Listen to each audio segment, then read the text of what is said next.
Hello guys, welcome back to my channel. I hope सबैजना सन्चै। म पनि सन्चै छु। आज मेरो मिनी ब्लगमा चाहिँ हजुरहरूलाई स्वागत छ। आज चाहिँ म चाहिँ अब काममा जानको लागि रेडी हुँदैछु गाइस। अब हात मुख धोएर चाहिँ अहिले आजकल चाहिँ गर्मीले अलि मुख अनुहार डल्ने हुन्छ नि त, यतातिर गर्मी लास्टै छ। त्यसैले अब बिहान उठेर मुख सुख धोएर यो चाहिँ लगाएर म चाहिँ जहिले नि काममा जानुपर्ने जान्छु गाइस, यो क्रिम लगाएर, किनकि अहिले घामबाट अलिक बचाउँछ नि त, यसले। त्यही भएर म चाहिँ अब रुमसुम बन्द गरेर काममा जानुपर्ने हुन्छ गाइस। त्यसैले अब म चाहिँ रुम बन्द गर्दैछु गाइस, रुम बन्द गरेर अब चाहिँ म चाहिँ कामको लागि निक्लेको।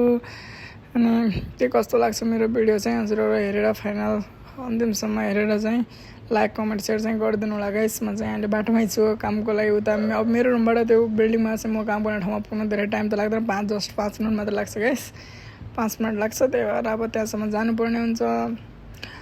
काममा गएर अब म चाहिँ काममा पुगिसकेँ गाइस, अब कब चाहिँ म चाहिँ काममा लाग्छु गाइस। त्यति बेलासम्मको लागि बाई।